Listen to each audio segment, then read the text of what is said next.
قال المؤلف رحمه الله تعالى قال البخاري رحمه الله تعالى حدثنا عبد الله بن مسلمة حدثني مالك عن أبي دينار عن الأعرج عن أبي هريرة رضي الله عنه قال رسول الله صلى الله عليه وسلم الصوم جنة فلا يرفث ولا يجهل وإن امرؤ قاتله أو شاتمه فليقل إني صائم مرتين والذي نفسي بيدي لخلوق فم الصائم أطيب عند الله من ريح المسك يترك طعامه وشرابه من أجلي وللصائم فرحتان يترك طعامه وشرابه من أجلي والحسنة بعشر أمثالها. Ibn al-Hasan al-Qadi qala haddatsana Abul Abbas Muhammad ibn Ya'qub haddatsana Ibrahim ibn Bakr al-Marwazi haddatsana As-Sahmi Abdullah ibn Bakr haddatsana Humaid at-Tawil an Anas ibn Malik qala Rasulullah sallallahu alaihi wa ala alihi wasallam salatu da'watin, 3 doa, la turaddu da'watu al-walid wa da'watu sha'im wa da'watul musafir. 3 jenis doa yang tidak pernah ditolak oleh Allah. Pertama, da'watul walid, doa orang tua kepada anaknya. Wa da'watul sha'im, dan doa orang yang berpuasa. Ini poin pendalilan kita. Wa da'watul musafir, doa orang yang musafir. Maka di hadis Anas ini kita mendapatkan 2 faidah tambahan yang tidak didapati di hadis Abi Hurairah. Di hadis Abi Hurairah tadi doanya imam yang adil. Maka seorang imam pemimpin negeri jika adil, doanya mustajab. Dan yang kedua, doa yang berpuasa. Dan yang ketiga, doa orang yang mazlum. Maka hati-hati jangan mendolimi kaum muslimin. Meskipun kamu menang atasnya, mempunyai kekuatan, mempunyai uang, diambil tanahnya dengan dolim dan dia kalah di persidangan, kalah. Dianggap si pencuri ini yang menang. Di meja hijau terdolimi. Namun dia akan berdoa kepada Allah, yang mana Allah mengatakan la ansurannaka hatta ba'dahin. Pasti aku, kata Allah, akan menolongmu meskipun dalam beberapa tenggang waktu saja. Maka awas, jangan mendolimi kaum muslimin. Kaum muslimin dakwanya mustajab, terutama orang-orang yang mazlum. Doanya tidak ada hijab antara dia dengan Allah.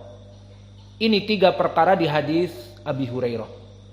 Ditambah di hadis Anas 3 perkara lagi. Yang pertama, doanya orang yang berpuasa, dan ini poinnya. Berarti di dalam 2 sahabat hadis doa yang berpuasa terulang. Dan ini yang dijadikan pendalilan, karena dengan pengulangannya ini justru menjadi pendalilan bagi kita. Di hadis Anas ada dalilnya, di hadis Abi Hurairah ada lafadznya. Dan ada tambahan di hadis Anas, doa orang tua. Maka orang tua kita jika mendoakan kita mustajab. Maka para orang tua, doakanlah anak-anak kita dengan baik. Karena doa orang tua mustajab. Doakan anak kita yang menuntut ilmu agar diberikan ilmu dan dibukakan pemahaman. Maka jangan anak-anak kita ini disumpah serapahi. Nanti jadi batu seperti maling kundang gitu. Disumpah serapahi, akhirnya jadi batu. Wallahualam, maling kundang ada apa tidak? Cerita maling kundang kan dari Sumatera Barat ya. Benar apa hanya the legend? Just the legend. Hanya legenda saja. Maka kesimpulannya, doa orang tua mustajab. Maka doakanlah anak-anak kita. Yang sudah lama menjomblo ya doakan Allah mudahkan dapat istri untuk anaknya, biar cepat menikah, cepat lihat cucu misalnya. Dan yang ketiga, hadis ini menyebutkan dakwatul musafir. Maka orang yang musafir dakwanya pun mustajab. Karena pada hakikatnya orang yang musafir dalam keadaan setengah azab, dalam kelelahan, apalagi musafir untuk berdakwah. untuk menegakkan kalimat la ilaha illallah. Maka di saat dia safar, doanya mustajab. Adapun hadis dari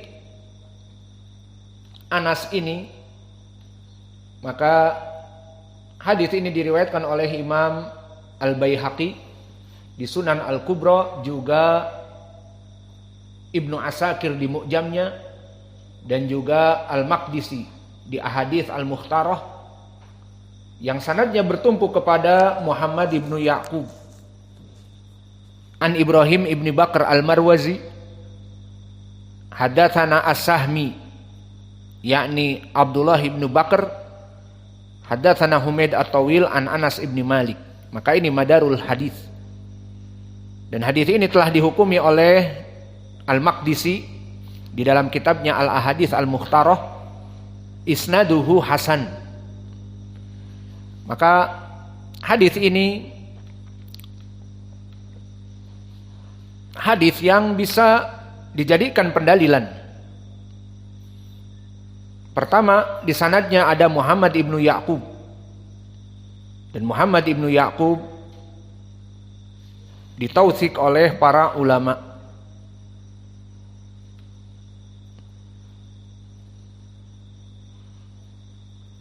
Berkata Imam Ibnu Khuzaimah thiqah. Dan berkata Abdul Malik Ibnu Muhammad thiqatun ma'mun.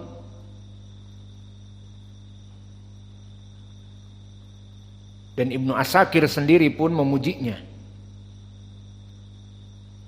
Maka rawi ini rawi yang thiqah, dithiqahkan oleh Imam Ibnu Khuzaimah. Dan Ibrahim ibnu Bakr Al-Marwazi disebutkan tausiknya oleh Imam Ibnul Jauzi, di mana dia mengatakan Ibrahim ibnu Bakr ada 6. La na'lamu fihim dha'fan siwa hada. Dan aku tidak mengetahui kecuali yang dhaif itu kecuali ini. Dan yang diinginkan ini adalah Ibrahim ibnu Bakr As-Sayrazi matruk. Maka selain dari itu adalah thiqah. Di antaranya Ibrahim ibnu Bakr Al-Marwazi. Maka berkata Al-Hafidz Ibnu Hajar di dalam kitabnya Lisanul Mizan, qad dzakarahu Al-Khatib fil Muttafiq wal Muftariq hina qala thalithuhum. Yang ketiga dari 6 itu Ibrahim ibnu Bakr Al-Marwazi an Abdullah ibni Bakr As-Sahmi. Berarti rawi ini yang dikatakan oleh Imam Ibnul Jauzi bahwa Ibrahim ibnu Bakr ada 6. La na'lamu fihim dha'fan siwa hada. Kami tidak mengetahui mereka itu dalam keadaan dhaif kecuali ini. Dan ini isyarah kepada Ibrahim ibnu Bakr As-Sirazi matruk. Adapun di sini Ibrahim ibnu Bakr Al-Marwazi, maka dohirnya dia thiqah.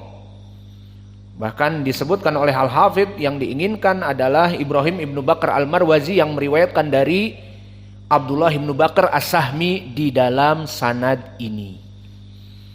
Maka Ibrahim ibnu Bakr di sini Al-Marwazi thiqah. Dan adapun Abdullah ibnu Bakr As-Sahmi yang merupakan gurunya, maka dia di atas derajat thiqah. Imam Abdullah ibnu Bakr As-Sahmi imam. Dikatakan oleh Imam Ahmad thiqatun wa asna alaihi khairan. Dikatakan oleh Ad-Daruqutni thiqatun ma'mun. Dan Ibnu Sa'ad mengatakan thiqatun saduq, dan dithiqahkan oleh Yahya ibnu Ma'in. Kemudian meriwayatkan dari Humaid dari Anas. Maka Humaid di sini siapa? Humaid At-Tawil. Dan Humaid At-Tawil min asbatin nas dari Anas. Dia orang yang paling kuat periwayatannya dari Anas. Maka di sini meskipun Humaid mudallis, namun kaidah yang sering terulang, jika seorang mudallis meriwayatkan dari gurunya yang paling banyak periwayatan dari dirinya, maka periwayatan mudallis meriwayatkan dari asbatin nas minhu maka riwayatnya menjadi ihtimal alat tisol, ihtimal dia mendengar dari gurunya. Maka di sini periwayatan Humaid at-Tawil dari gurunya Anas dengan an la tadur, karena dia min asbatinas dari Anas. Dan yang kedua sebab lain, diketahui wasitoh bahwa Humaid jika meriwayatkan dari Anas disebutkan oleh Hamad ibnu Salamah, amatu mayarwi Humaid an Anas sami'ahu min Thabit. Dan siapa Thabit? Thabit ibnu Aslam al-Bunani, imam muhaddits dari muridnya Anas yang paling kuat. Maka dari sini diketahui siapa wasitoh antara Humaid kepada Anas, Thabit al-Bunani. Maka Thabit rawi yang imam. Maka di sini tidak ada keraguan lagi, Humaid jika meriwayatkan dari Anas maka riwayatnya sahih. Apalagi di sini dia min asbatinas dari Anas. Maka dari sinilah kita mengetahui bahwa hadis ini hadis yang sahih.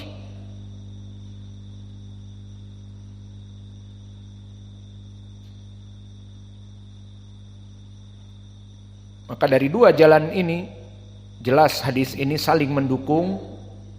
Hadis ini adalah hadis yang sahih. Kemudian sekarang kita masuk kepada matan.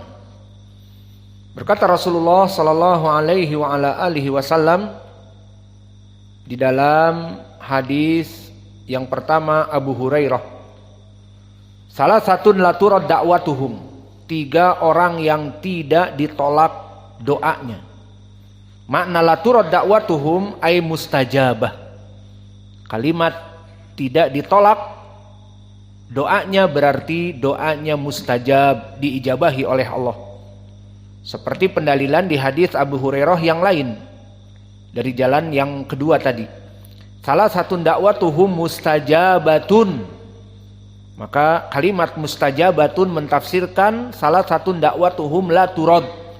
Dan makna hadis 3 orang yang la turad tidak akan ditolak, maknanya mustajab, ditafsirkan dengan lafaz yang lain.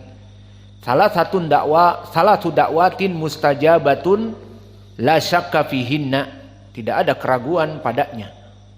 Dan makna salah satu la turad dakwatuhum ay dakwatuhum mustajabah.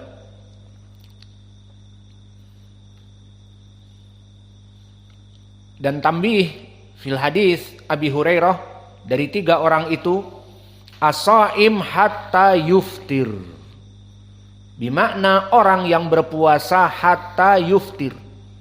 Intabihu ala lafad hatta huna yufidul ghayah, sampai diartikan seperti itu, yufidul ghayah. Seperti di dalam surat Al-Qadar misalnya, salamun hiya hatta matla'il fajr. Maka malam Lailatul Qadar itu keselamatan terus. Sampai kapan? Apakah sampai siang? Oh tidak. Hatta matla'il fajr. Kemuliaan dari malam Lailatul Qadar hanya sampai fajr saja.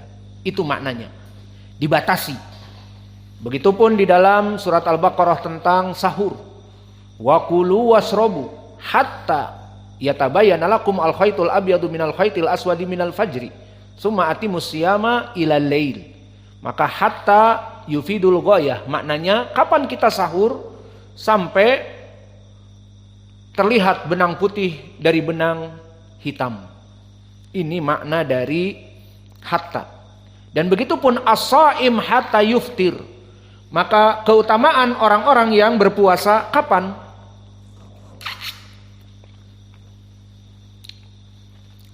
Apakah siang dan malam? Jawabnya tidak.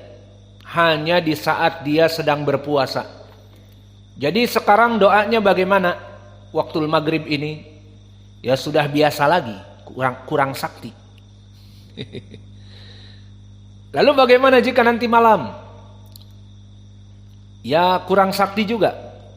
Kecuali jika besok dia puasa lagi, nah dia saat puasa full. Doanya mustajab. Kecuali di waktu-waktu tertentu. Di malam nanti, di sepertiga malam terakhir Allah turun, itu juga mustajab. Namun sebabnya lain, bukan karena puasa. Maka as-shaim hatta yuftir, faidah di sini orang yang berpuasa dari semenjak dia makan sahur, kemudian adzan naik dari matahari, sudah dihitung puasa, dari situ doa dia mustajab. Maka para jomblower mulai dari ba'dal fajr mengadahkan tangan, Allahumma zawijni sampai maghrib. Insya Allah diijabah doanya. Ya. Maka ini makna dari as-shaim hatta yuftir. Dan kami mempersaksikan dulu waktu kami belajar dengan Syekh kami Mukbil, datang orang-orang dari Maghrib, Maroko sekarang, dan juga Aljazair, dan sebagian dari Ajam, dari Amerika dan sebagainya. Kita berbuka puasa bersama, para tulab dengan tulab, di Ma'had Mukbil Al-Wadi'i, di Daril Hadis, markaznya Syekh Mukbil. Maka di saat menjelang